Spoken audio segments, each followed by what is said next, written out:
So point is, when we talk about UPSC, तुम्हें कुछ मतलब कि तुम्हें कुछ डाउट्स हैं कल की क्लास के बाद से कि हाँ इस तरीके के कुछ दिमाग में क्वेश्चंस आ रहे हो बिफोर आई स्टार्ट स्पीकिंग, कुछ आइडियाज मतलब कुछ आ रहे हो दिमाग के अंदर, कुछ भी किस तरीके से पढ़ना स्टार्ट करना है वो है?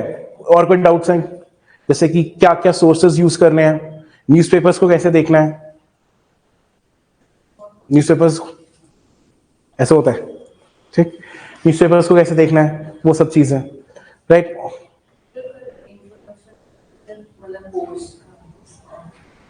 पोस्ट का इंट्रोडक्शन होता है, okay fine. So point is I tell you about the basic ideas of the examination then, ठीक। So when we talk about the UPSC examination तो already you know about the post and everything, but point is कि उससे post तक पहुंचने के लिए what you need is you need to study, obviously you need to study, ठीक है। और स्टडीज के लिए एक बेसिक चीज जो होती है ना before you come to the class is to read up on your own, खुद से पहले पढ़ना पड़ता है थोड़ा, ताकि whenever you come to the class you are able to understand that what exactly the person standing in front of you is trying to tell you, ठीक है। और उसके बाद सबसे बड़ी चीज क्या होती है, when you are able to understand कि सामने वाला क्या बता रहा है, you will be having more and more questions। नहीं तो मैंने कुछ बता दिया, अच्छा मैंने इसको बताया Akbar was the son of Babar, इसने पहले पढ़ा नहीं है, so what she'll say, okay fine, that's perfectly fine, as Mughals हैं दोनों, आपस में कुछ भी हो हमें क्या करना, इसने बोला ठीक है। But if you have studied this particular aspect of history at home then you will say and tell me कि sir no, Akbar was the grandson of Babur, ठीक है। तो डाउट्स जो है ना वो कब बनेंगे क्लास के अंदर, डाउट्स मतलब कि एक तरीके से लर्निंग बेटर कब हो पाएगी, when you have already studied from home and then come to the class, ठीक है।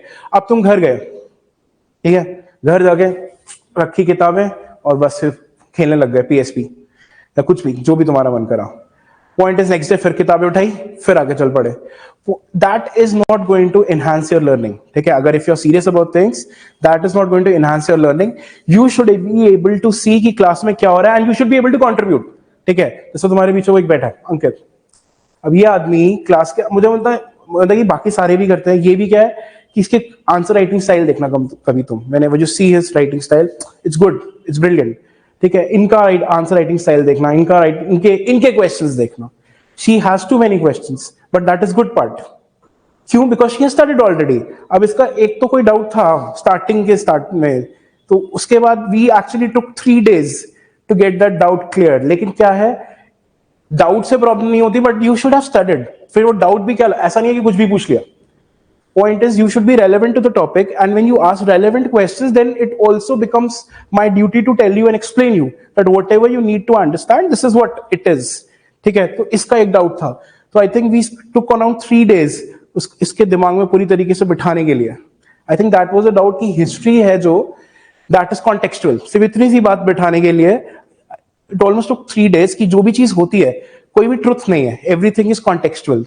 आई think we were studying some philosophy, तो उसके बाद वो डाउट से राइज हुआ था। तो इस तरीके से शी हैड स्टडीड ऑलरेडी, अब घर से पढ़ के आए तो she had doubts. So whenever you are going to start your preparation, just keep in mind you need to give yourself at least 18 months। सबसे पहले इंपॉर्टेंट चीज क्या है, 18 months। अब बच्चे आते हैं कहते हैं कि सर हमें तो जल्दी से जल्दी यूपीएससी क्रैक करना है। अब जल्दी से जल्दी यूपीएससी तो क्रैक नहीं हो सकता, you need time for everything, ठीक है।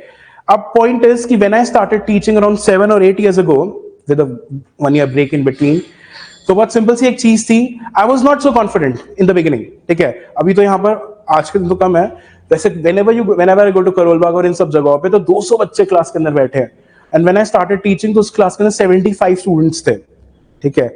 और उसके अंदर कॉन्फिडेंस रखना, एक तो कॉन्फिडेंस हिल जाता है कि 75 स्टूडेंट्स है ना, कुछ ना कुछ तो आता होगा, ठीक है। अब पता नहीं कहां पर क्या मुझसे क्वेश्चंस पूछ ले। सो it took time for me to get acclimatized to the whole idea and the environment of the classroom। उसी तरीके से you should give yourself time so that you can get to understand कि what exactly the UPSC syllabus is। सबसे पहले क्या करना, UPSC syllabus को PDF form, iPad इन सब में है, I understand, but take a print out. एक मुझे ये चीज लगती है, देखो this is I am little old school, ये इनको पता है। कुछ तो उस दिन ये कोई कॉमेडियन का नाम बता रहे थे तो मैंने कहा नहीं मुझे तो आइडिया ही नहीं है कौन इंसान। तो पॉइंट इज कि you should be able to get, I personally believe that having a hard copy is perfect idea, ठीक है। उससे क्या होता है कि सिलेबस को तुम्हें पता होना चाहिए कि what ever I am reading that is being given in the syllabus. और हम क्या कर रहे हैं, एक होता क्या है कि हम सिलेबस छोड़ के बाकी सब पढ़ने लग जाते हैं। Like one of my students, she actually asked me, sir Europe का 11th और 12th सेंचुरी का हिस्ट्री पढ़ना है मुझे। Then I said that is only for optional, not even for optional, ठीक है, प्रॉपरली। तुम्हें जीएस में क्यों पढ़ना है? नहीं सर, वो सब चीजें वर्ल्ड हिस्ट्री में कनेक्ट होती हैं। देखो, सबसे पहले स्मार्ट चीज क्या है, यूपीएससी के अंदर you need to read extensively but read smartly and to the point.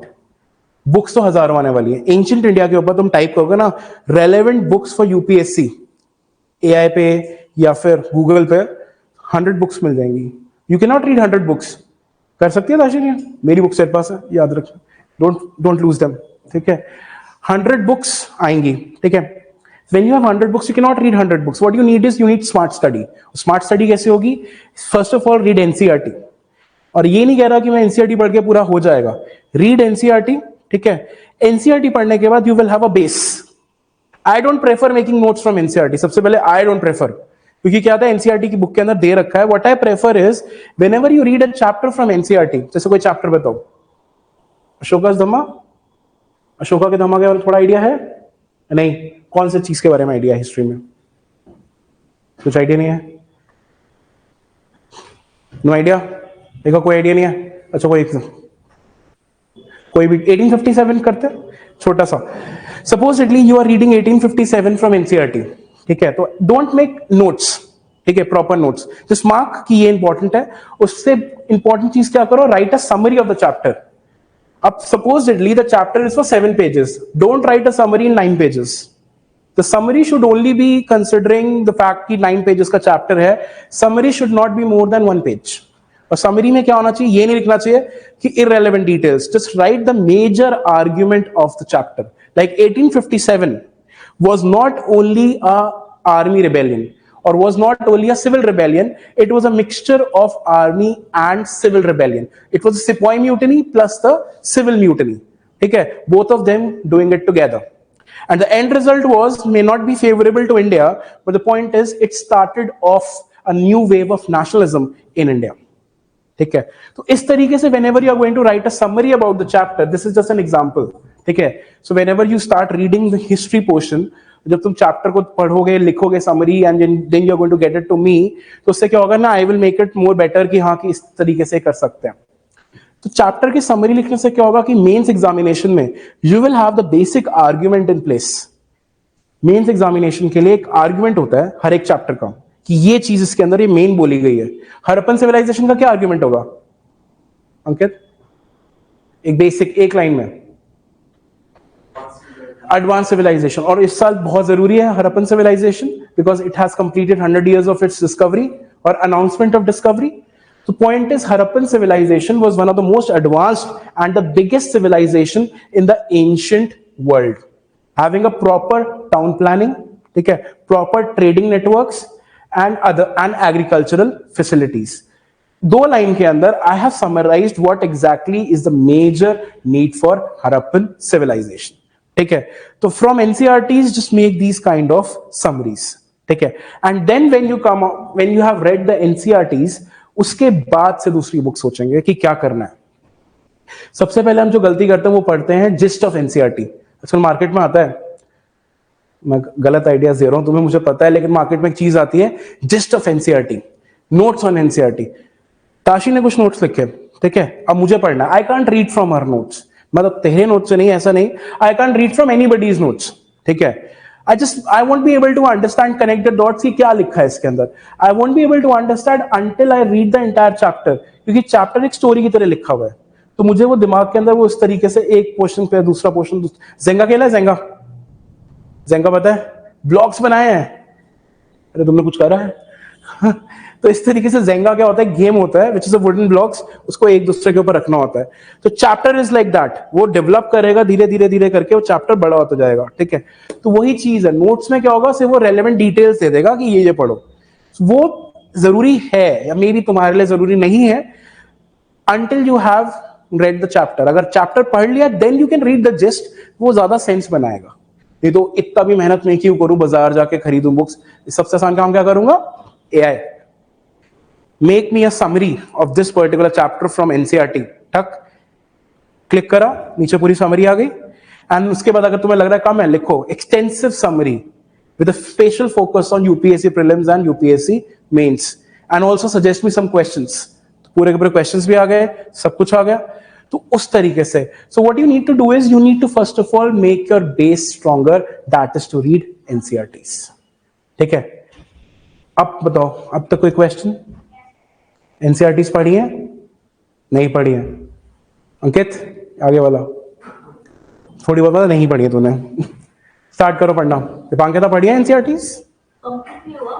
हाँ, लगे रहो। मतलब एनसीईआरटीज को, मतलब कि you have to complete NCERTs. NCERTs का मतलब वो नहीं है, कोई सब्स्टिट्यूट नहीं है, ना उसके नोट्स, ना उसकी समरीज, ना everything. NCERTs you have to study ताकि बेसिक कंप्लीट हो जाए।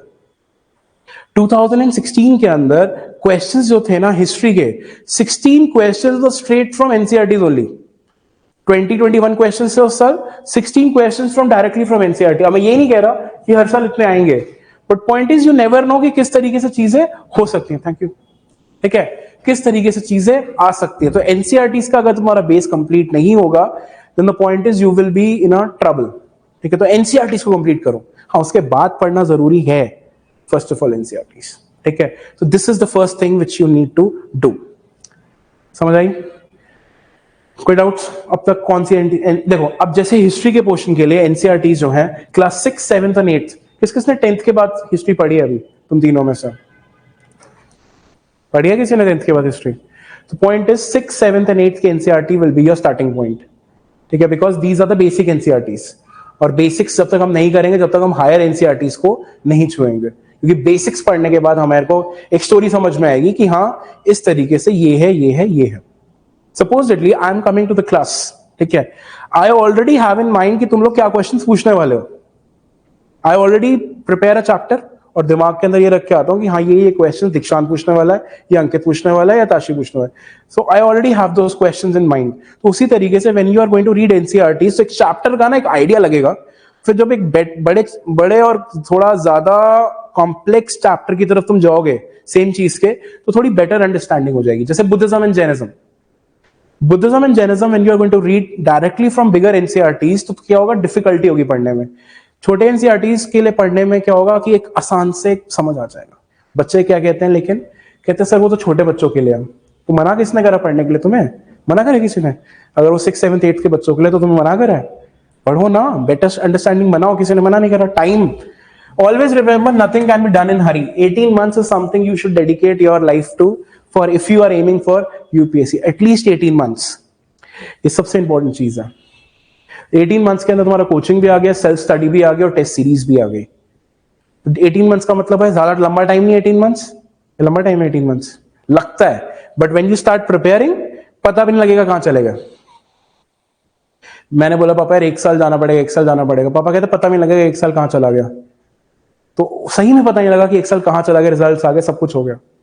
तो 18 months is not a very big time, सुनने में लगता है, but 18 months means social media से थोड़ा कट ऑफ, पूरा कंप्लीटली नहीं, but at least you should be having a control on yourself. ऐसा नहीं है कि बस पूरा टाइम रील ही देख रहे हो, सही में नहीं। पर एक आई अंडरस्टैंड कि हम अपने आप को उससे बचा नहीं सकते, बट अपने आप को कंट्रोल तो कर सकते हैं ना, if you are aiming for this. बाकी तो फिर करते रहो, क्या टेंशन है लाइफ में, फिर तो रजाई ओढ़ो अपना, रात को इंस्टाग्राम चलाते रहो। तो बट हमारा एम डिफरेंट है ना। Discipline is very important. सबसे इंपॉर्टेंट चीज यूपीएससी या किसी भी चीज, any aspect of life is discipline. ठीक है, डिसिप्लिन मींस मैं नहीं कह रहा कि सुबह 8 बजे उठो, ठीक है, या सुबह 6 बजे उठो। Discipline means that you should be able to dedicate consistent number of hours to your study along with maintaining a healthy lifestyle. अब हमारे पेरेंट्स का नजरिया बहुत अलग है। वो कहते हैं सुबह 6 बजे उठो, पढ़ाई करो, उसके बाद फिर इस तरीके से काम करो। मे बी वो हमें सूट नहीं करेगा। ठीक है, मुझे क्या होता है कि I need to work at night. मुझे जब कुछ लिखना है ना, मुझे कोई डिस्टर्बेंस नहीं चाहिए। I need people to sleep, ठीक है, don't disturb me at all. And then from 1 till 7 in the morning, that is the time when I write things, my chapters and anything। उस बीच में कोई डिस्टर्बेंस नहीं चाहिए। उसके बाद हाँ, उसके बाद आई स्लीप, फ्रॉम 7 जब तक मन करा, ठीक है। क्लास है कॉलेज में तो ठीक है, 7 बजे तक सो। ये डिसिप्लिन नहीं है, but at least I am dedicating proper hours to my study. लेकिन होता क्या प्रॉब्लम है, व्हाट पीपल डू इज, सबसे पहले वो सुनते हैं टॉपर्स की बात। तुमने ऑनलाइन सबने देखा होगा, ये टॉपर बोल रहा है मैंने ये करा, मैंने ये करा, मैंने ये करा। Everybody is a different person, नहीं। अब उसको चलाने में मजा आता है एक पर्टिकुलर गाड़ी स्कॉर्पियो, ठीक है। मुझे में भी मजा ना आता, मुझे चाहिए थोड़ी हल्की कॉम्पैक्ट गाड़ी जो आसानी से चल जाए, इसमें आवाज थोड़ी कम हो, ठीक। उसका तो मुझे मतलब थोड़ी चलाने में बड़ी लगती है ना। मेरा मतलब मुझे जो है ना, मुझे चाहिए थोड़ी छोटी गाड़ी। लेकिन पॉइंट इज कि every one is an individual, ठीक है। उसको मजा उसको एक अलग तरीके से काम करना है, मुझे एक अलग तरीके से काम करना है। पॉइंट इज वो क्या कहेंगे, वो तुम्हें कहेंगे कि नहीं यही करो, ऐसे करो। एक और इंटरेस्टिंग चीज, तुमने आंसर्स देखे हैं टॉपर्स के कि these are the answers which belong to toppers, market में मिलते हैं कि ये AIR 62 था, AIR 2 था, इसके ये आंसर्स हैं, इन्होंने हमारे यहां पर ये आंसर्स लिखे हैं। All these are fake. इतने परफेक्ट आंसर लिखे होते हैं ना, तो they could have got 10 out of 10। इतने परफेक्ट आंसर्स होते हैं वो बाद में लिखे जाते हैं। So what you need to understand, so what you need to do is, nobody is perfect. अगर इतने परफेक्ट आंसर्स लिख रहे होते, so the highest percentage would not have been 53, 54 और 56 फॉर दैट मैटर। तो पॉइंट इज, मैं तुम्हें class में हमेशा बोलता हूं, just answer the question, worry about the language a little bit, कि ये नहीं कि तुमने स्पेलिंग ही गलत कर दी, बिल्कुल ही स्पेलिंग ही गलत कर दी। Sometimes grammar is fine, but बहुत अगर तुमने इंग्लिश मीडियम चूज करा है, so then it is your responsibility to give your best in the grammar और उसका स्पेलिंग में। देयर इज नो एक्सक्यूज कि मैं हिंदी मीडियम से इंग्लिश मीडियम में आऊं तो मैं क्या करूं। यूपीएससी को कुछ नहीं फर्क पड़ता कि तुम हिंदी मीडियम से इंग्लिश मीडियम में आए हो, तुम्हें ये प्रॉब्लम है, तुम्हें वो प्रॉब्लम है, ठीक है, दिमाग की कमी है। UPSC does not give a damn about all these things. तुम्हें क्या करना है, you have to make yourself proper about your writing skills, क्योंकि writing skills is an art. Again, writing skills जो मेंस एग्जामिनेशन के लिए है, that is an art. सबसे पहली बात, मतलब अब ये नहीं है कि इसने क्वेश्चन प्रिपेयर करा किसी टॉपिक पे, कौन से पे, गांधी के ऊपर। गांधी के ऊपर इसने टॉपिक, गांधी जी, तुम्हें गांधी जी लिखना है, मैं बोल रहा हूं वैसे। When you are preparing a question on Gandhi ji, ठीक है, एग्जाम में गांधी जी पे तो क्वेश्चन आया, वो काम नहीं करना कि माय काउ पैसे आया था तो माय फादर पैसे लिख दिया। यू हैव टू अंडरस्टैंड कि क्वेश्चन की रिक्वायरमेंट क्या है। गांधी जी पे अगर क्वेश्चन आया है तो may be you can use the relevant introduction, but point is कि उस क्वेश्चन की नीड को तुम्हें जस्टिफाई करना है कि हाँ ये क्वेश्चन का ये बेसिक आइडिया था, and this is in my writing I have to justify this particular question, ठीक है। जैसे example, you understand this, Gandhi's contribution to women empowerment.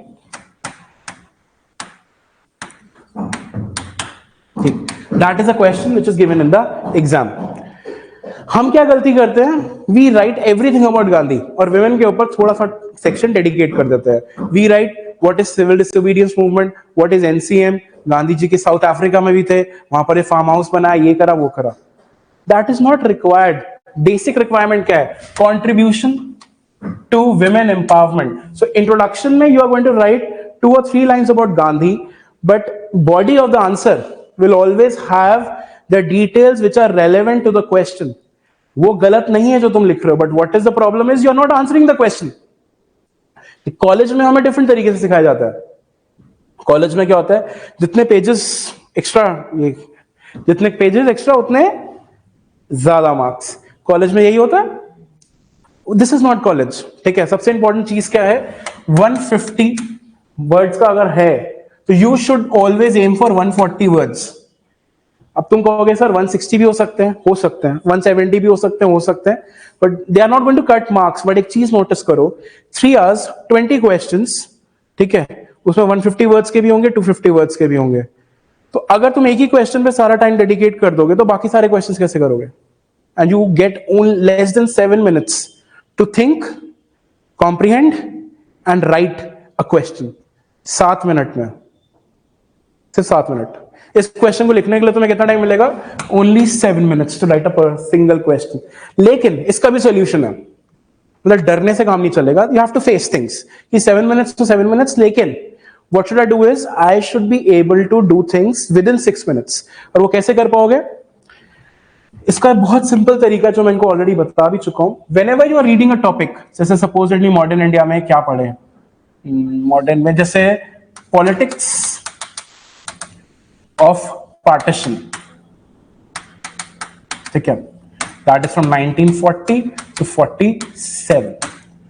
So when you are going to study about the politics of partition, simple सी एक बात है, read that particular chapter, ठीक है, लेकिन उसके जो मेजर एक फ्रेमवर्क बना लो कि अगर इसके ऊपर क्वेश्चन आता है, so this is what I am planning to write, make a structure, make a rough structure of politics of partition कि ये वाले पॉइंटर्स हैं, इस एस्पेक्ट के ऊपर ये pointers I am going to write. और ये कैसे पता लगेगा? एक तो प्रीवियस ईयर क्वेश्चंस देख के कि इस वाले टॉपिक पे क्या क्या क्वेश्चंस आए हैं, राइट सलमान? उसके बाद तो क्या करने वाले हैं प्रीवियस ईयर क्वेश्चंस को देखने के बाद? ठीक है,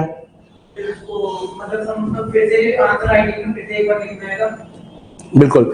अब point is politics of partition के अंदर कोई एस्पेक्ट क्या लिखे हम? Okay fine, politics of partition के अंदर एक एस्पेक्ट लिखते हैं, रोल ऑफ जिन्ना सपोजिटली, ठीक है. So when like how much Jinnah was responsible for creating a rift in the Indian subcontinent in the form of partition, ठीक है. तो here we are discussing about the role of Jinnah and partition. तो लेकिन जो major aspect of the question है वो है Jinnah. Partition है बट जो मेजर एस्पेक्ट पूछा गया वो है Jinnah. So point is whenever you are reading a particular topic, तो क्या होगा, हर एक टॉपिक में कुछ ना कुछ क्वेश्चंस तुम्हारे सामने निकल के आएंगे. When we study in the class, वो भी हम डिस्कस करते रहते हैं कि इसमें से ये क्वेश्चन आएगा, इसमें से ये क्वेश्चन आएगा.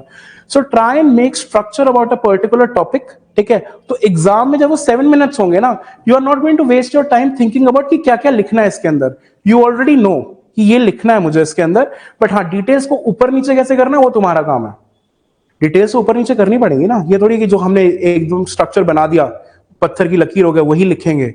We have to mold our details according to the needs of the question, but point you need to understand कि already हमारे पास वो चीजें हैं कि हमारे पास स्ट्रक्चर है. अच्छा, एग्जाम्पल, थोड़ा एग्जाम्पल खाने का ही है. Whenever you go to buy food, तो कितनी देर में वो सब्जी बना के दे देता है तुम्हें? चाहे बटर चिकन, सारे वेजिटेरियंस हो क्या? 10 से 12, वाह ये रोज जाता है. क्या कैलकुलेशन है इसकी सलमान? हाँ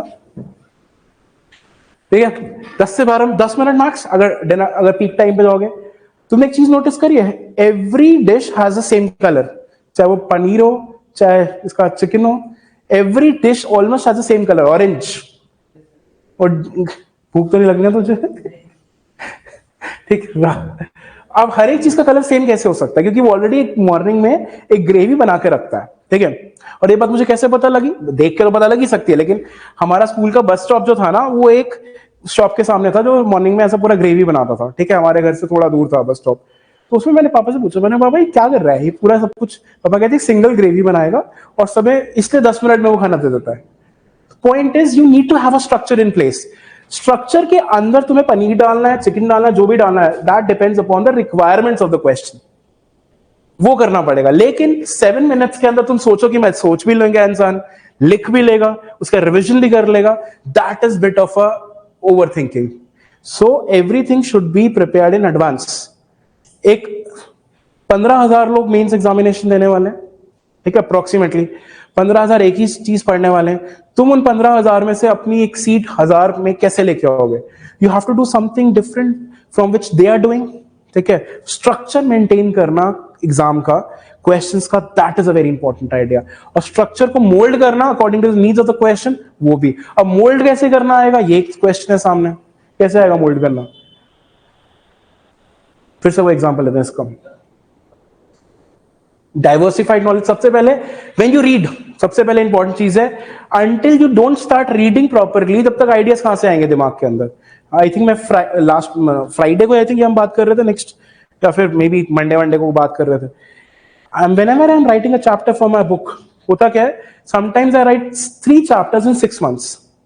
3 chapters. Sometimes I don't even write a single chapter in 6 months. क्यों?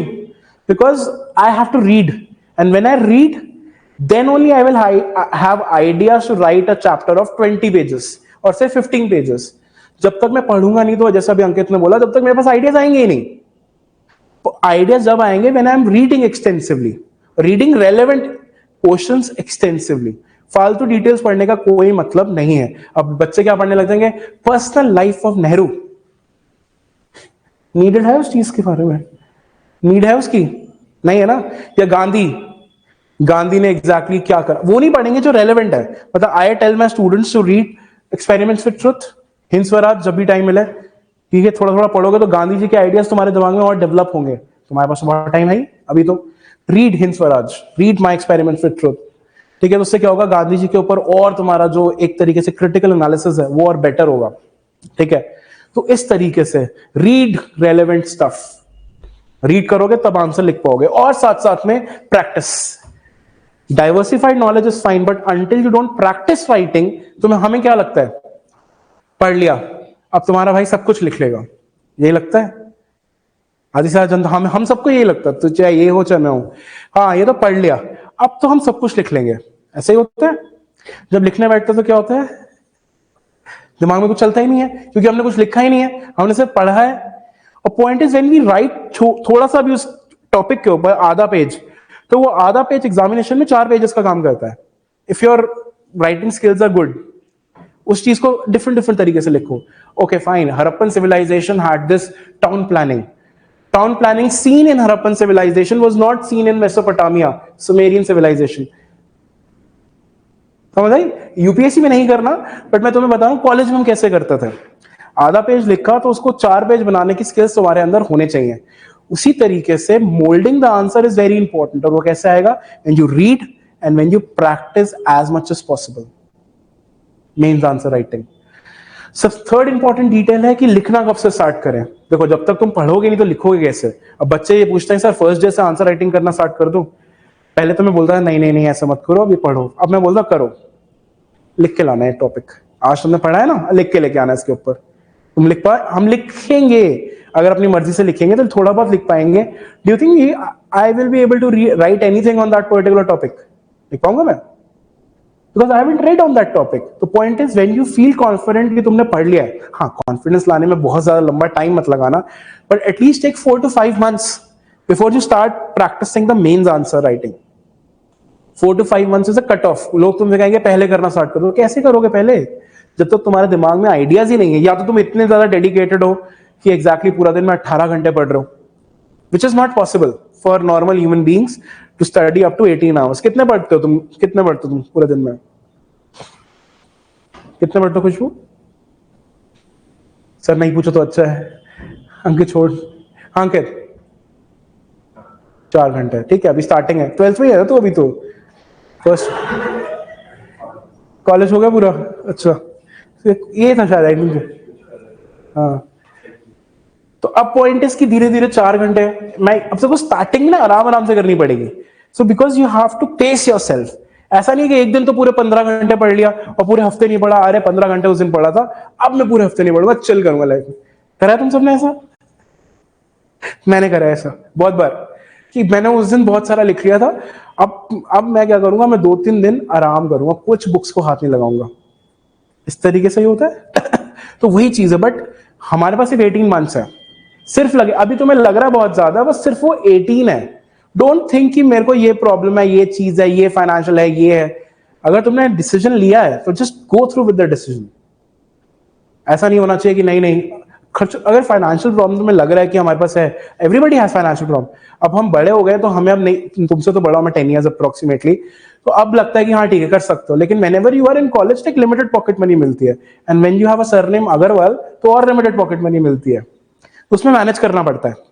सो मैनेज. ठीक है, मैनेज थिंग्स. हफ्ते में जोमैटो से अगर 5 दिन मंगाते हो तो 1 दिन मंगाओ, but dedicate yourself to UPSC. Manage your finances. सबसे इंपॉर्टेंट यूपीएससी की प्रिपरेशन में क्या है, 2 सबसे इंपॉर्टेंट चीजें हैं. एक तो you get the all round knowledge. फिर तुम अगर एग्जाम के बाद किसी से बात करोगे ना, तुम्हें लगेगा मैं इससे बात ही क्यों कर रहा हूं. मैं नहीं कह रहा तुम्हें बहुत ज्यादा वो हो जाना चाहिए, एक घमंड आ जाना चाहिए, वो नहीं. But you will see that your knowledge base is much more extensive than other people because you have studied every subject. क्या क्या पढ़ा है? History, geography, environment ecology, polity, ethics, international relations, science and tech, ये सारे subject, economics, ये सारे subjects तुमने इसमें पढ़े हैं. जस्ट अंडरस्टैंड कि, और पढ़े भी ऐसे नहीं कि अलग अलग पढ़े हैं, पर सबको साथ में कनेक्ट करके पढ़े. ऐसे सिंपल सी बात है. My subjects our history and international relations. ठीक है, policy making and international relations. अगर इन दोनों को मैं साथ में लेके चलूंगा, पॉइंट इज कि मुझे समझ आ जाएगा कि इन दोनों को एक साथ ही पढ़ना इंपॉर्टेंट है. अब suppose at least she talks to me and tells me, sir Gaza का कॉन्फ्लिक्ट क्यों इतना लंबा चल रहा है, then I have to go back in history. समझना पड़ेगा कि वर्ल्ड वॉर सेकंड के पहले से भी, world war second is a cut off date, कि उसके बाद से इंटरनेशनल रिलेशंस जो है एक तरीके से ज्यादा एक्सटेंसिव होते हैं. वर्ल्ड वॉर वन के बाद से स्टार्ट होते हैं बहुत ज्यादा, लेकिन ऐसा तो है नहीं कि पहले कोई आपस में डिप्लोमेटिक लोगों के रिलेशंस नहीं थे या कुछ नहीं थे. लेकिन point is I have to study कि बैकग्राउंड में क्या चल रहा है, कि आज ये जो गाजा वॉर है, ये गाजा कॉन्फ्लिक्ट है, वो इतना ज्यादा एक्सटेंसिव हो गया या इंटेंसिफाइड हो गया. तो मुझे देखना पड़ेगा कि यूएस का क्या रोल है इसके अंदर. ठीक है, और इजराइल कैसे फॉर्म हुआ. इजराइल के अंदर ज्यूज हैं और सारे तो आसपास अरब्स हैं, बीच में ज्यूज कहां से आ गए अचानक से. हाँ, ये समझ आया.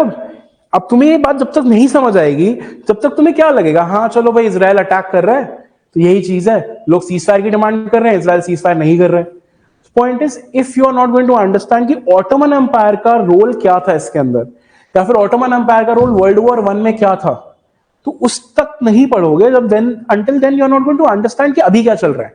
इसलिए every subject has to be connected together and then studied. जैसे हिस्ट्री का एक पोर्शन आता है स्कूल्स ऑफ फिलोसफी, उसके बाद तुम पेपर 4 में पढ़ोगे एथिक्स. वो दोनों का अगर तुम कनेक्ट करोगे ना, you will be able to understand कि ऑलमोस्ट सिमिलर है चीजें. जैसे एक फिलोसफी है, बुद्धिज्म जैनिज्म तो है ही, वो तुम्हारे एथिक्स में भी है. ठीक है, अब तुम एथिक्स का मतलब क्या होता है, सबसे पहले सोचो. हिंदी में दर्शन शास्त्र मत बोलना. Ethics means the way you work, your working kind of idea. Ethics का मतलब होता है पॉजिटिव वर्किंग आइडियाज, या एथिक्स का मतलब होगा ट्रू वर्किंग आइडियाज या correct ways of working, legitimate ways of working. ठीक है, एथिक्स का मतलब बेसिकली वो हुआ. अब point is when you study that in relation to Buddhism and Jainism, Jainism को एक साइड में रखते 2 मिनट, बुद्धिज्म की बात करते हो, तो बुद्धिज्म के अंदर ये बात बोली गई है that you should always have proper goal in your mind and you should have the proper concentration to achieve that goal. क्या ये चीज तुम्हारे यूपीएससी एग्जाम से रिलेटेड नहीं है, that you should always have a aim in life कि UPSC मुझे crack करना ही है. बच्चे डरते हैं, 10 लाख बच्चे एग्जाम देंगे, 1000 तो सीट्स है, तुम्हें थोड़ी 1000 सीट्स चाहिए, you only need 1 seat. Competition जब नहीं होगा तो वैसे भी उस चीज का कोई मतलब नहीं है. व्हेन यू क्लियर यूपीएससी, जब भी तो तुम्हारी प्रेस्टीज बढ़ेगी ना. प्रेस्टीज अगर चाहिए, मेहनत तो करनी पड़ेगी, है नहीं. चलो कोई मेहनत नहीं करनी, ऐसे हो जाएगा. वो केसेस ना यूट्यूब पे से वो जबरदस्ती बातें होती हैं, ऐसा कोई नहीं होता कि कोई मेहनत नहीं करी. हमारे फ्रेंड्स होते हैं, भाई मैंने तो कुछ नहीं पढ़ा, सब पढ़ते हैं, एवरीबडी रीड्स एवरीथिंग. तो ये एक चीज है. ठीक, अब बताओ कोई डाउट्स अभी तक, फिर मैं आगे बताऊंगा. Anything else you want to stay, अब तक कुछ दिमाग में आया हो, क्वेश्चंस चमके हो दिमाग में अचानक से.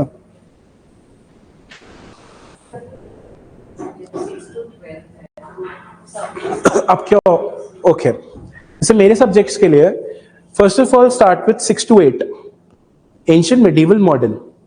ठीक है, उन तीनों को पढ़ा. उसके बाद उसमें से चैप्टर के नोट्स नहीं बनाए, समरीज पढ़े, समरीज बनाए.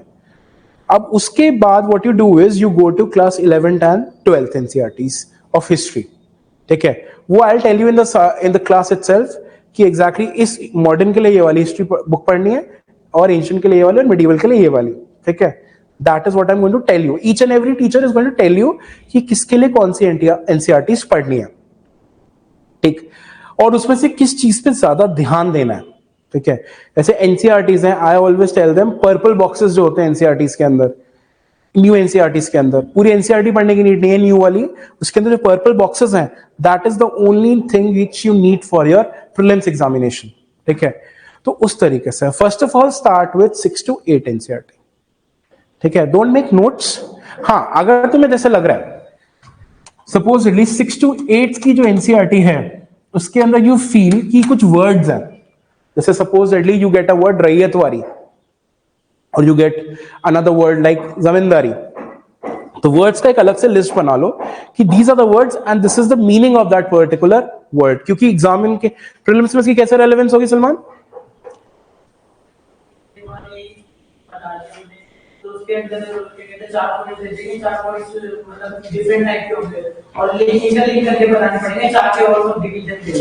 परफेक्ट,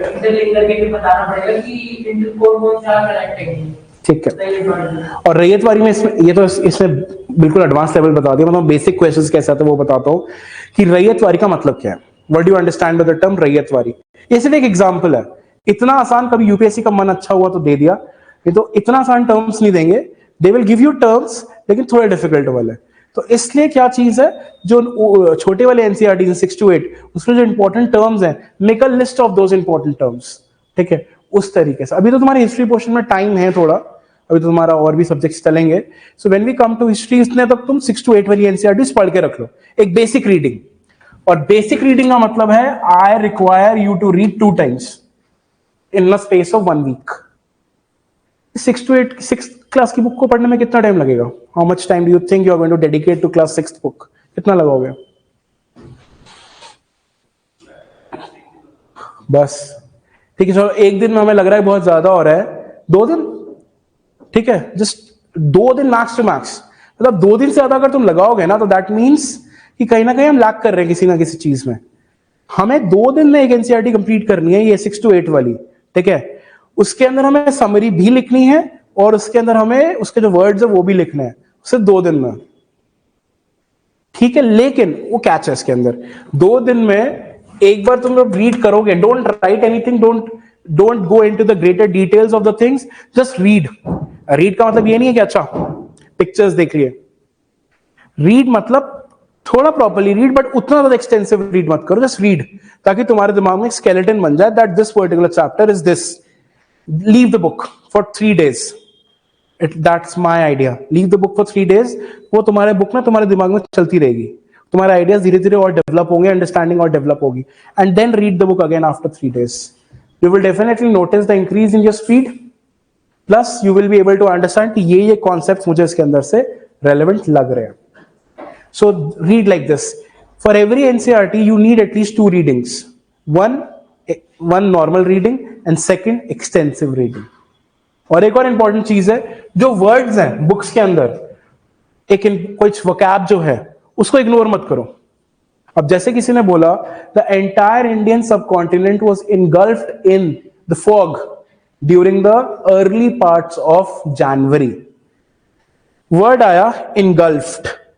अब तुम क्या करोगे, तुम उसको छोड़ दोगे, अगर ठीक है देखेंगे। इनगल्फ्ड का मीनिंग देखो, try and use these words in your answer writing. मैंने क्या बोला, 15,000 बच्चों से अलग तुम क्या कर रहे हो, that you are using some words which are really catchy words and which will make your answer relevant and better than others. So improving your vocabulary is also very important, ठीक है। कोई भी आंसर राइटिंग है, कुछ भी है, English medium के students हैं हम, तो vocabulary is something which is to be important. इतनी वोकैबुलरी नहीं जैसे कैट एग्जाम में होती है। कैट एग्जाम में तो every day you have to learn 5 words until the CAT exam, ठीक है। Every day you have to learn 5 words. Flash cards होते हैं, उसके अंदर तुम्हें वर्ड्स होते हैं, वो नहीं करना, but whenever you encounter a new word, read about the meaning of that word और उसको try and use that in your answer writing, ठीक है। तो उससे आंसर राइटिंग से क्या होगा कि तुम उसमें दूसरों से थोड़ा अलग कर पाओगे। और whenever you write an answer, मुझे तो दिखाया तो तुम्हारे फ्रेंड्स हैं आपस में, select a group of people who are really dedicated. सबसे इंपॉर्टेंट चीज क्या है, ये तो छोटी सी क्लासरूम है, लेकिन पॉइंट इज अगर बड़ा क्लासरूम है तो we always need to select people who are really dedicated towards the studies. उसके बाद what we need to do is we need to just form group with them and discuss the answers। और discussion से क्या होगा, discussion on the relevant topics, not discussion on the topics कि भाई मेरी गाड़ी में ट्रैक्टर के टायर हैं, मैंने जीप मोहाली से खरीदी थी। Relevant topics, stay relevant to the topic, और सिर्फ दिन में 1 घंटा 1.5 घंटा मैक्स टू मैक्स डिस्कशन पे हमें लगाना है।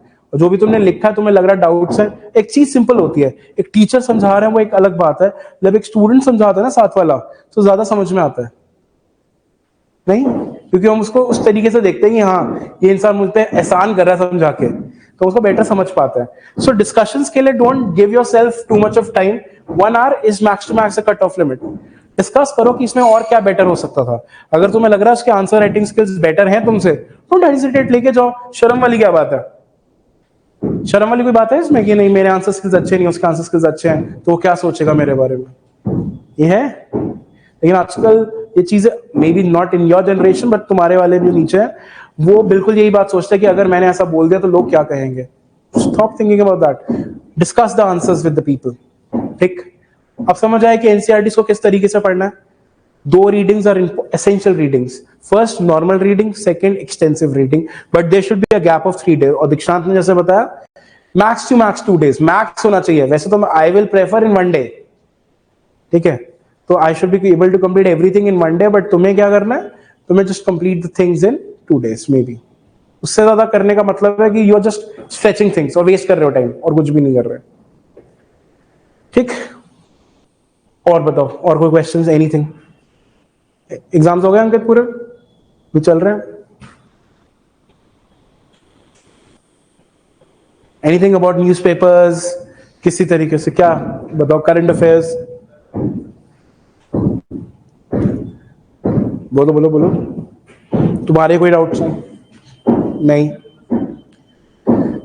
अच्छा मैं ये तुम्हें खुद से बता देता हूं। एक सबसे इंपॉर्टेंट चीज है ऑब्जर्वेशन स्किल्स। यूपीएससी के अंदर सबसे इंपॉर्टेंट चीज क्या है?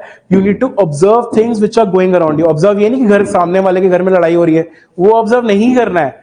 ऑब्जर्व इन द सेंस कि एक न्यूज में क्या चल रहा है, इन न्यूज़पेपर्स में क्या दे रखा है, या फिर कोई जो अगर कोई नेता बात कर रहा है उसमें से क्या कोई रेलेवेंट इंफॉर्मेशन हमारे लिए निकल सकती है। सबकी स्पीचेस सुनने मत बैठ जाना, न्यूज़पेपर में क्लियरली वो मेंशन होता है कि इसने इस बारे में बात करी। जैसे ऑब्जर्वेशन का सबसे इंपॉर्टेंट चीज क्या होती है कि हमेशा क्वेश्चन उस तरीके से नहीं आएंगे जो तुमने पढ़े हैं।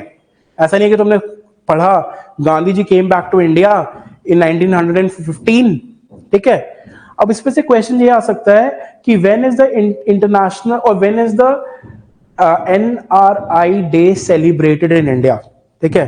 अब पॉइंट इज इस बारे में पूरा टाइम न्यूज़पेपर में बात होती है, और गांधी जी तो अभी आने ही वाले हैं वापस, जनवरी में तो आए थे, think he came back in January 1915 something, ठीक है, तो वो आने वाला है। Just keep your eyes open कि हाँ किस तरीके से किस फ्रीडम फाइटर को, किस लीडर को, इंपॉर्टेंट लीडर्स इन हिस्ट्री, उसको 100 years पूरे हुए हैं, 50 years पूरे हुए हैं। जैसे ऑलरेडी मैं तुमसे पहले वाले बैच को बताया था कि स्वामी दयानंद सरस्वती के 200th एनिवर्सरी है, उसके ऊपर क्वेश्चन आने की बहुत मेजर पॉसिबिलिटी है, और उसके ऊपर क्वेश्चन आया। और अभी जो बात चल रही है पूरे न्यूज डिबेट्स में, वो चल रही है कन्वर्जन पे। और कन्वर्जन पे क्यों चल रही है? वो वाला जो सॉन्ग आया अभी, गा के कौन सुनाएगा, मैं तुम? हाँ, सॉन्ग तुमने सुना अभी? मेरे कजिन्स ने भेजा था ग्रुप पे, व्हाट्सएप पे, यशुदी बल्ले बल्ले या फिर भागा वाली रात। पॉइंट इज कि ये अब एक बहुत इंटरेस्टिंग चीज होती है, this is not making fun of Christmas, but this is the synchronization of 2 cultures, एक पंजाबियत प्लस क्रिश्चियनिटी। लेकिन एक पॉइंट यहां पर सिंपल सा ये है कि ये चीज इतनी ज्यादा क्यों बढ़ती जा रही है? Why do you think there are more and more conversions? और conversions का जो टॉपिक है that is even relevant for the British India। तो conversions के ऊपर कोई ना कोई क्वेश्चन तुम देख सकते हो क्या? उसके ऊपर या तो प्रीलिम्स में क्वेश्चन होगा कि क्या रूल्स एंड रेगुलेशंस है कन्वर्जन के ऊपर, या मेंस एग्जामिनेशन में कि कन्वर्जन का इंपैक्ट क्या होगा एक पर्टिकुलर सोसाइटी पे। अब तक कल ये एक पर्टिकुलर रिलीजन फॉलो कर रहा था आदमी, ठीक है, इसके प्रैक्टिसेस बिल्कुल अलग थे। अब कल को ये बिल्कुल कह रहा है कि नहीं मैं तो एक दूसरा रिलीजन फॉलो करूंगा। सोसाइटी को उस चीज से एडजस्ट करने में टाइम लगेगा, नहीं लगेगा? विंटर्स आती हैं, विंटर्स अचानक से आ गई तो तुम्हारी बॉडी को एडजस्ट करने में टाइम लगता है। द सेम वे सोसाइटी वो फंक्शंस, उसे टाइम लगेगा कि ओके फाइन, इस आदमी ने अपना रिलीजन चेंज करा है, इसके प्रैक्टिसेस को एक्सेप्ट करने के लिए, और मे बी वो एक्सेप्ट करे ही ना, that might cause conflict in the society. ठीक, तो कन्वर्जन का क्या इंपैक्ट रहेगा सोसाइटी पे? क्या रूल्स हैं इंडिया में कन्वर्जन को लेके? ब्रिटिश इंडिया में क्या रूल्स थे? ब्रिटिशर्स ने किस तरीके से एंकरेज करा? तो ये सारी चीजें you have to do a little research, और रिसर्च करने को तो मैं कह भी नहीं रहा हूं। AI is the best tool you have right now in your hands. क्या करो, write me a detailed perspective or detailed essay on conversions and its impact from British India to the present times in India. ठीक है, पूरा का पूरा तुमने देख लिया, उसके अंदर सब लॉज भी आ जाएंगे, सब कुछ आ जाएगा, ये सारी चीजें आ जाएंगी. सो रीड दैट, ठीक है, रीड दैट, अंडरस्टैंड दैट कि क्या इंपैक्ट है, क्या रूल्स हैं, क्या सब कुछ है. Fine with this. और क्यों सबसे इंपॉर्टेंट चीज है, कन्वर्जन्स क्यों हो रही हैं, क्यों होती है convergence. Poverty is a major cause of it.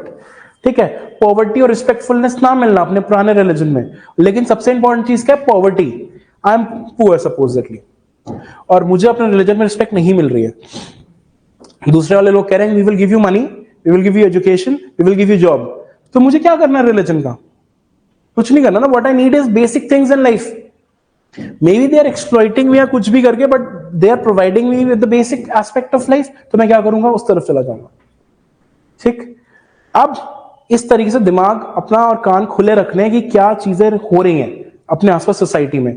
और इंपॉर्टेंट चीज है, न्यूज़पेपर्स के अंदर क्या होता है, गवर्नमेंट एड्स देती है, खासकर सेंट्रल गवर्नमेंट, कि मनरेगा का ये ऐड दिया, ठीक है, मनरेगा में ये चीजें हम कर रहे हैं, या नई स्कीम्स अगर वो लॉन्च करती है गवर्नमेंट ऑफ इंडिया, तो न्यूज़पेपर में ऐड देती है.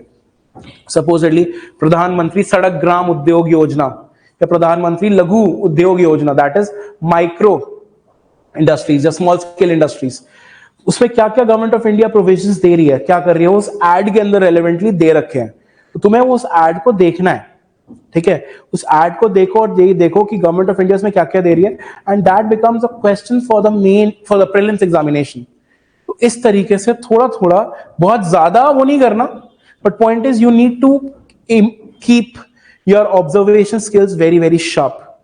हर चीज बुक से पढ़ के नहीं होगी, आसपास क्या चल रहा है उससे भी. और थोड़ी कॉमन सेंस, थोड़ी common sense in the sense कि क्वेश्चन आया, उसको देख के घबराओ मत, सोचो कि एग्जैक्टली ऐसा कैसे हो सकता है. जैसे एक एग्जांपल था, थोड़े टाइम पहले I was doing something tabla के बारे में.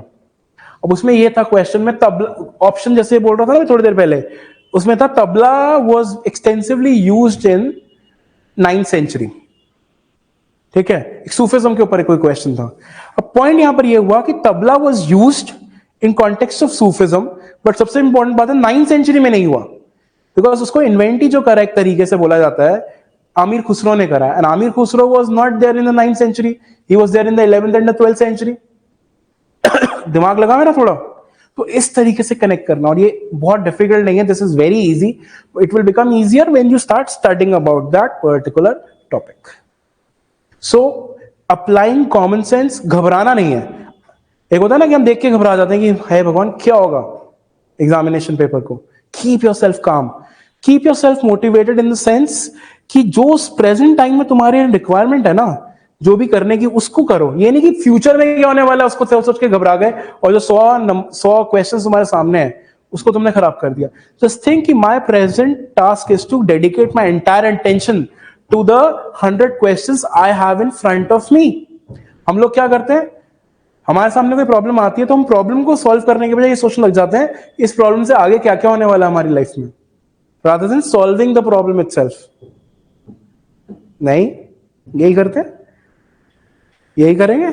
पैर पे लगी, ठीक है, डॉक्टर के पास जाना है, वो बाद में सोच के पैर पे लग गई, ये हो जाएगा, अभी ये हो गया, अभी ये होगा, अभी ये खर्चा होगा, अभी ये होगा, ये होगा.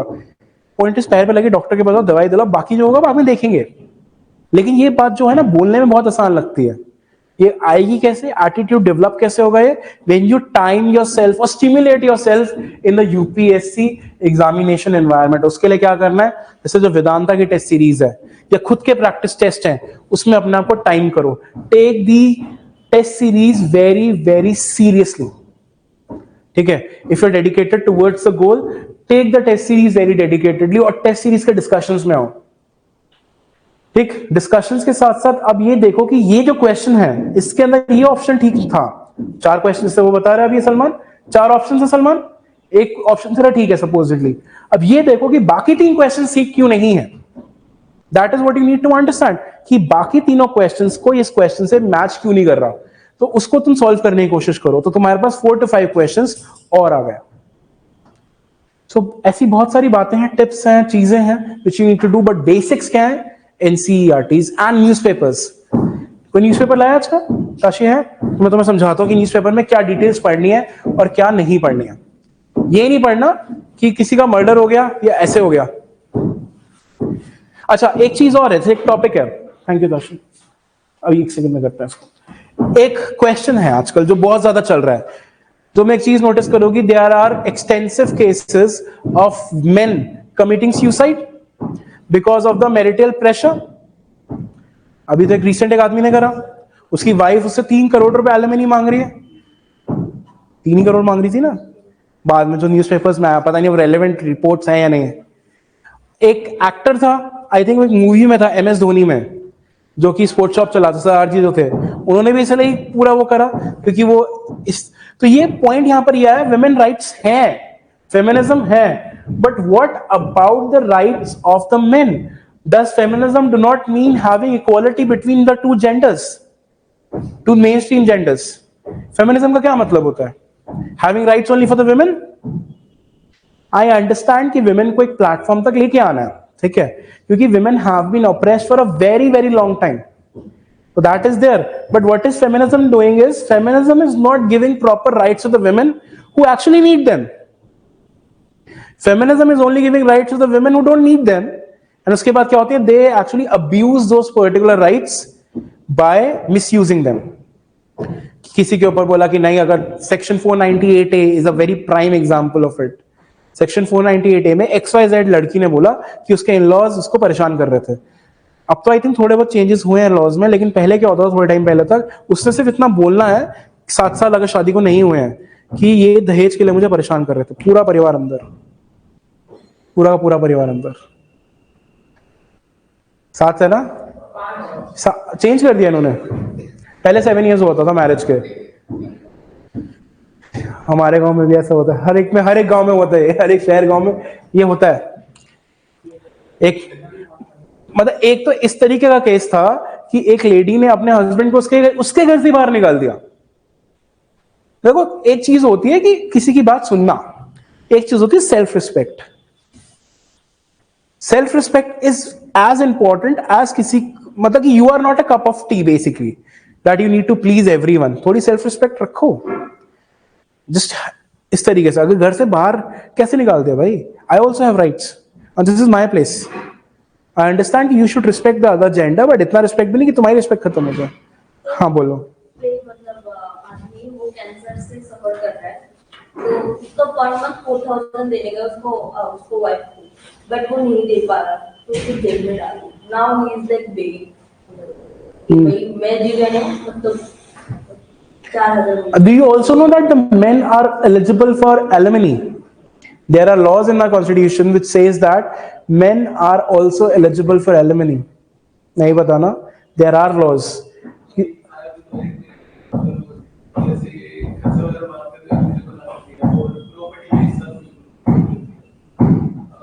एक जजमेंट में, और कुछ लोग तो ऐसा करते हैं कि अपनी जो पूरी प्रॉपर्टी है ना, वो एक ट्रस्ट के नाम कर दी, या अपनी एक पूरी एक NGO खोल ली। तो अब मांगते रहो जो मांगे, मेरे पास तो कुछ है ही नहीं, मैं तो बिल्कुल कंगला हूं। कर लो भाई जो कर रहे। हाँ, ये है कि उसके बाद उसको प्रॉब्लम ये होती है कि वो ट्रस्ट से प्रॉपर्टी वापस नहीं ले सकता, बट पॉइंट इज वो किसी को देगा भी नहीं। ये एक चीज है। हार्दिक पांड्या के केस के अंदर उसके बाद से चीजें ज्यादा स्टार्ट हुई हैं। When Hardik Pandya's wife wanted 70% of his wealth in alimony, मिला नहीं ना उसको, आई थिंक कुछ नहीं मिला, ज्यादा कुछ नहीं मिला, या आउट ऑफ कोर्ट सेटलमेंट हो गया। But that is when the whole entire idea, तो विमेन राइट्स हैं। उसके बाद वो हमारा टॉपिक भी है सोशल इश्यूज में, बट यहां पर कहीं ना कहीं एक नया टॉपिक जो निकल के आ रहा है, which is very relevant to the society, is what about the rights of men? Don't we need to have equality between the genders? तो ठीक है, जेंडर इक्वालिटी क्वेश्चन आया भी इस साल, हमने डिस्कस करा था ऑलरेडी मेंस का, gender equality, gender equity, everything we discussed. तो वही चीज है कि जेंडर इक्वालिटी, जेंडर इक्विटी क्या चीज है। तो इस तरीके से अपना कान और दिमाग खोल के रखना है कि what is being discussed in the public. जैसे government of India is taking great initiatives against drugs, ठीक है, ड्रग अब्यूज। तो उसके ऊपर क्या बात करी गई है? ड्रग अब्यूज क्या है, किस तरीके से है? And drug abuse is a sociological issue, and when drug abuse is a sociological issue, you need to understand that can become a topic for essay writing in the mains examination. So you should prepare something on that.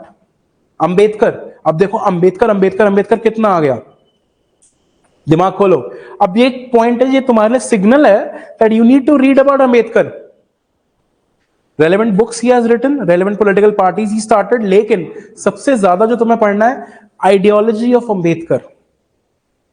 आया news में कि BJP ने अंबेडकर को criticise करा था, ठीक है, उसके बाद कांग्रेस का क्या रिएक्शन रहा, हमें उससे कोई मतलब नहीं कि क्या बोला क्या नहीं बोला। What we are need to understand is we need to read about Ambedkar, और अंबेडकर के साथ साथ अंबेडकर ने जिनके लिए काम करा, that is a lower sections of the society, वो चीज है। हेल्थ केयर के ऊपर बात चल रही है आजकल कि whether we should be giving free health care to the people above 60 years of age और नॉट। तो ये सब चीजें हैं। Are we fine with this?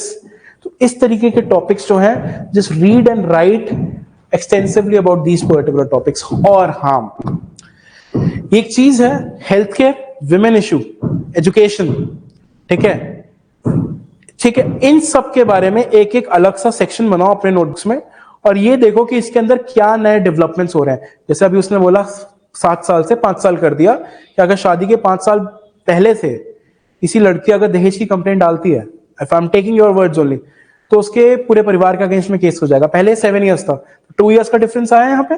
So this is something you should write under the heading of women rights in India, ठीक है। तो तुम्हारे पास एक रेलेवेंट डेटा समझ में आ जाएगा, and when you are writing some essay on that और when any answer on the women issue, तुम्हारे पास अगर प्रॉपर डेटा होगा, you will be standing out from 15,000 people. मैंने से बात कर दी, जैसे मैं कुछ बात कर रहा था कल पापा से, तो मैंने कहा, मैंने उसने बोल दिया है कि वो ऐसा कर देगा। पापा कहता मैंने बोल दिया ताजमहल मेरा है। माय फादर इज सैवेज, उन्होंने बोल दिया ताजमहल मेरा है, तो मेरा हो गया। पॉइंट इज, जब तक तूने लिखवाया क्यों नहीं कि उससे कि ये है, कि ये चीज ऐसे होगी, तो लिखवाओ पहले। मुझे नहीं समझ आती बोलने की बात, मुझे लिखा हुआ चाहिए। तो point is when you are just writing abstract things कि विमेन इशू ये होते हैं वो होते हैं, when you are going to mix that with the statistics, with the new laws which are being made, तुम्हारे आंसर को एक ज्यादा रेलेवेंस मिलेगा, ठीक है। विमेन राइट्स को किस तरीके से बढ़ाया जा रहा है, या फिर किस तरीके से इक्वालिटी लाने की कोशिश करी जा रही है सोसाइटी के अंदर। स्टैटिस्टिक्स लिखोगे नहीं तो समझ में कैसे आएगा कि मुझे इसको इस तरीके से लिखना है। फिर तुम क्या लिखोगे, बड़ा एक जनरल आंसर लिखोगे, और जनरल आंसर के मार्क्स यूपीएससी के पास है 3। अगर सपोजली 10 नंबर का क्वेश्चन है, तुम्हें मिलेंगे उसमें से 2.5 नंबर या 3 नंबर मैक्स टू मैक्स, क्योंकि your answer is very general, they are not going to even read about it. So just try. और ये कहां से मिलेंगे तुम्हें statistics? Newspapers. Again, you are going to get the statistics from the newspapers. So healthcare, education, women, child development, sanitation, ठीक है, ये major जो इश्यूज हैं, ठीक है। So इंफ्रास्ट्रक्चर, तो इनके जो रेलेवेंट डेटाज हैं पूरे पूरे, उसको अलग से एक नोटबुक में लिख के रखो, and whenever you get time, revise them and try and use them if you find anything in the examination. Are you fine with this? Clear है? जैसे लास्ट ईयर एक टॉपिक बड़ा ही वोग में था, रेसिज्म। जब वो यूएस में जो केस हुआ, उसके बाद से रेसिज्म जो है that became very very important. अब लोग ये देखने लग गए एक रेसिज्म जो है उसको इंडिया में किस तरीके से देखा जाता है। अब तुमने बच्चों के नाम सुने, कालू, कालू क्यों बोलते हैं उसको? हाँ देखा, ये पता है, दिस इज रेसिज्म। हाँ, क्योंकि एक, हाँ तेरी बात, एक स्लम में गया मैं पढ़ाने, ठीक है, वहां पे पढ़ाने के लिए एक पर्टिकुलर एनजीओ के साथ, अब वो पढ़ाना स्टार्ट करा तो उनके घर वाले आगे लड़ने के लिए कि तुम इन्हें पढ़ा क्यों रहे हो। गलत काम हम नहीं कर रहे थे, बट उनके दिमाग में चीज सेट है कि ज्यादा पढ़ लिख लेगा तो हम इसकी शादी कैसे करेंगे, या फिर ये काम नहीं करेगा, इससे पढ़ाई में ध्यान देगा। गलत नहीं कर रहे, हम गलत नहीं कर रहे उसके साथ, बट पॉइंट इज उन्हें लग रहा है गलत है। उसी तरीके से उस इंसान ने अपने दिमाग में बिठा लिया है कि ये बहुत कूल चीज है कि उससे कोई कालू बोल रहा है। जैसे हमारे गांव में तो, जैसे मम्मी के गांव में बूढ़ा कालू, और क्या बोलते हैं, हाँ चिंटू, गोलू, हाँ छोटू, ये सब these are things which are very very body shaming things. This is part of racism.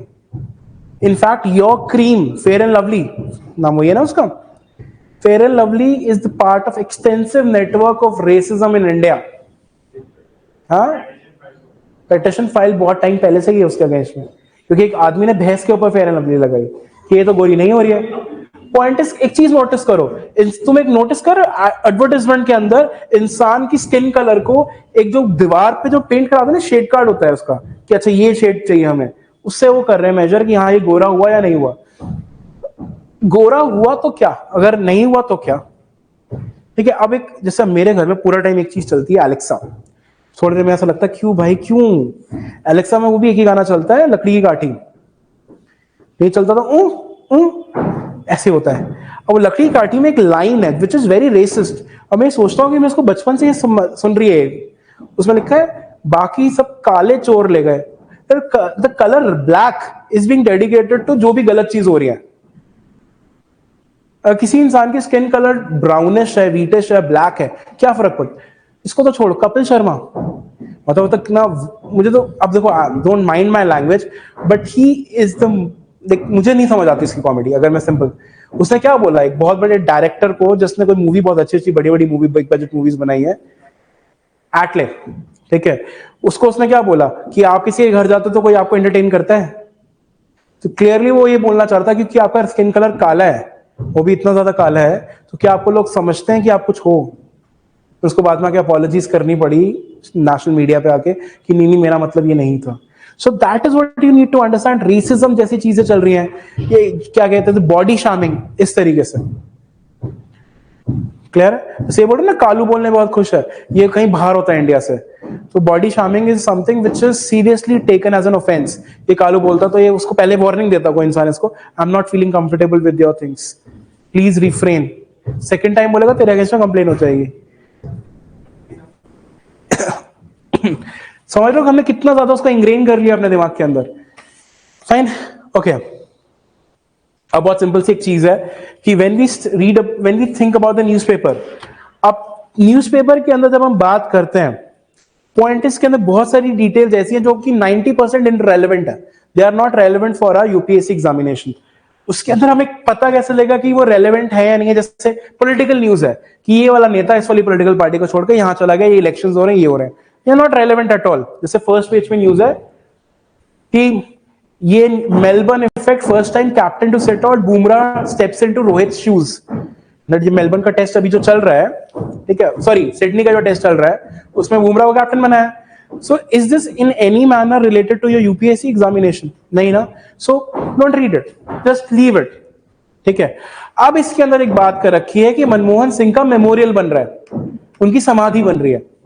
ये रेलेवेंट है, ये 100% रेलेवेंट है फॉर द एग्जामिनेशन पर्पसेस, क्योंकि Manmohan Singh was someone who played a very very important role in bringing about the LPG reforms in India, and he was almost the longest serving prime minister, almost for 10 years and some days. नहीं, Nehru was one of them, he was one of the longest serving, 2 terms, और उनसे पहले नेहरू ने करा है और अभी sir ने करा है, 3rd टर्म चल रहा है सर का। ठीक, तो उस तरीके से, तो अब ये सोचो कि ये वाली न्यूज इंपॉर्टेंट है। और यहां पर एक चीज है, राजाजी टाइगर वॉक। राजाजी क्या चीज है? राजाजी नेशनल पार्क है। So this is something related to your environment ecology, तो इसको पढ़ना इंपॉर्टेंट है कि क्या बात इसमें करी गई है। ठीक, फिर इसके अंदर बात करी गई है इंटरनेशनल रिलेशंस की, फर्स्ट पेज पे चाबार पोर्ट कहां पर है? कहां पर है? ईरान में। तो इंडिया ईरान रिलेशंस के बारे में थोड़ा पढ़ना है। तो point is you need to understand. इसमें क्या होगा ना कि whenever the teacher comes to the class, अब वो तुम्हारे पीछे नहीं भागेंगे। तुम्हारा काम क्या है? तुम्हें उनके पास जाके ये पूछना कि एग्जैक्टली कि सर आज के न्यूज़पेपर में से मार्क कर दो कि मुझे इसमें से क्या पढ़ना और क्या नहीं पढ़ना। This is important for the prelims examination. किसकी फोटो है? हाँ सलमान सर की फोटो है जो हर जगह होती है। इसके अंदर work dedication of development projects worth 4,500 crore to the people of Delhi, क्योंकि इलेक्शंस आ रहे हैं, नेक्स्ट मंथ इलेक्शंस है। अब इसमें बात ये करी गई है कि इन्होंने एग्जैक्टली क्योंकि सेंट्रल गवर्नमेंट ने करी है, तो ये प्रोजेक्ट में क्या क्या होगा, इस प्रोजेक्ट में उनकी क्या क्या डिटेल्स है। जैसे giving proper pucca houses to the slum dwellers. ठीक है, इसके सबसे इंपॉर्टेंट एस्पेक्ट क्या है? रिहैबिलिटेशन। ठीक है, development of business, better students को बेटर सर्विसेज देना। ठीक है, और इस तरीके से न्यू रेजिडेंशियल कॉम्प्लेक्सेस बनाना। तो ये जो स्कीम है, ठीक है, इस स्कीम का क्या नाम है, स्कीम कब लॉन्च हुई, किसने करी, क्या इसका मेजर एम है, इस तरीके से वो तुम्हारे पास सारी डिटेल्स इस एड के अंदर तुम्हें मिल जाएंगी। तो ये जो चीज है, this is something which is important for the prelims examination, ठीक है।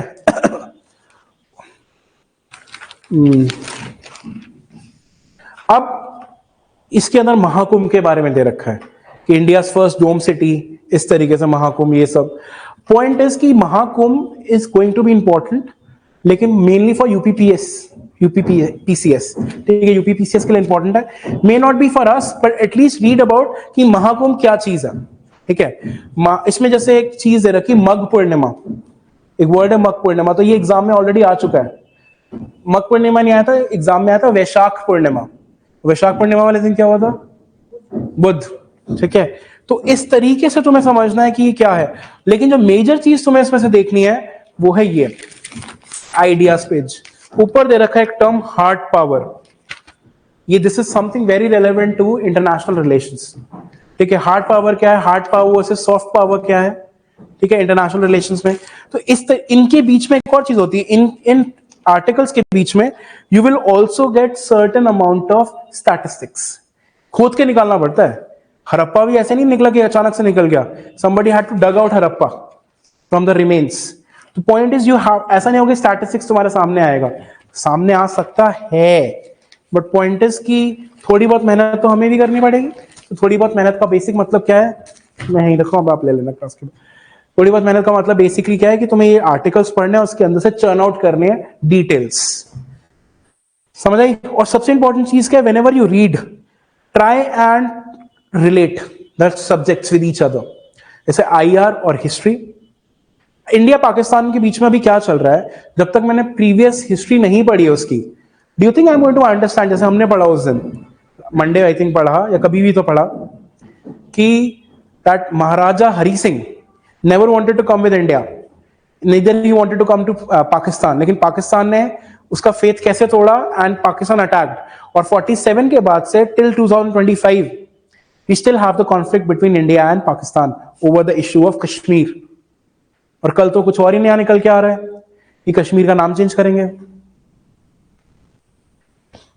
नहीं देखा तुमने?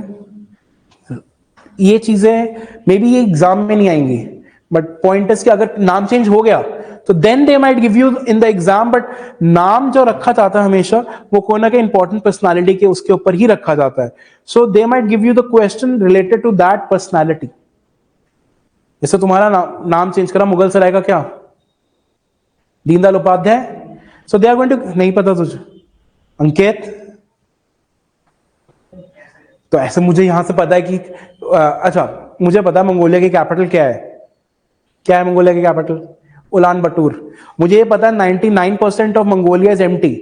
क्यों ऐसा एम्प्टी है, पॉइंट है वो तो कंट्री, मैं तो देखा नहीं ना मंगोलिया अब तक, लेकिन पता है। Point is you should know, ये सब डिटेल्स पता होनी चाहिए कि ऐसा क्यों है, नाम चेंज करा है। तो पहले था मुगल सराय, फिर रखा Deendayal Upadhyay junction. So you need to read about Deendayal Upadhyay कि उनकी क्या बेसिक डिटेल्स थी, बेसिक डिटेल्स के साथ साथ क्या आइडियोलॉजी थी, और इस गवर्नमेंट ने, क्योंकि तुम आइडियोलॉजी समझोगे तो विल अंडरस्टैंड कि गवर्नमेंट ने वो नाम क्यों रखा। जैसे औरंगाबाद का नाम चेंज कर रहे हैं, बात कर रहे हैं, संभाजी नगर, इलाहाबाद का प्रयागराज कर दिया, अरुण जेटली कर दिया। खैर ये तो बहुत ही ज्यादा था, ठीक है। तो समझ आई बात। तो अगर नेम चेंजेस कुछ रेलेवेंट स्ट्रक्चर्स के हो रहे हैं, यहां पर ये बता रहा है Firoz Shah Kotla to Arun Jaitley.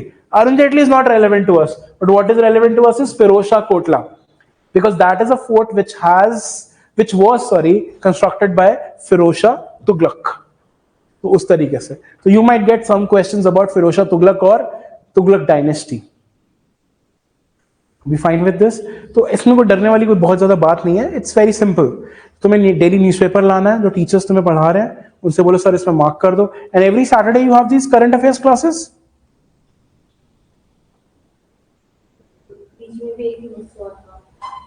I think एक थोड़ा कंसिस्टेंसी है फिर भी कि सैटरडेज को you have your current affair classes. Saturdays को जो करंट अफेयर क्लासेस हैं, पूरे हफ्ते के जो तुम्हारे डाउट्स हैं, bring that to the teacher, ठीक है। तुम्हें अपने लिए अगर बेस्ट करना है तो you have to ask the teacher कि मुझे इसमें से क्या करना है, ऐसा नहीं बस बैठे रहे। क्लियर? और कोई डाउट्स तो लेट मी नो जल्दी से। हाँ जी सलमान बताओ। बिल्कुल देखो अब क्या होते हैं, these are known as a keywords, जैसे एल्यूसिडेट, एक्सप्लेन, डिस्कस, ठीक है। अब जैसे किसी ने बोला एक्सप्लेन, तो एक्सप्लेन मतलब कि जो भी इस टॉपिक के बारे में चीज है उसको सिर्फ लिखना है। अब उसी में ये बात आई एग्जामिन क्रिटिकली।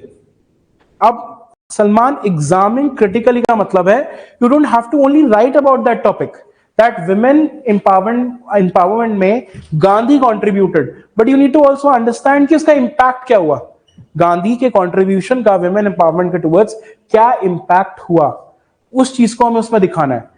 पॉजिटिव हुआ नेगेटिव हुआ दोनों एस्पेक्ट्स हमें दिखाने हैं। So you have to give a very balanced view point. और कंक्लूजन में क्या करना है, एक बैलेंस्ड कंक्लूजन लिखनी है। ऐसा नहीं है तुमने एक चीज को क्रिटिसाइज कर दिया ऊपर और कंक्लूजन में तुम्हें याद आया नहीं बैलेंस लिखना है, that is a very wrong form of writing answer.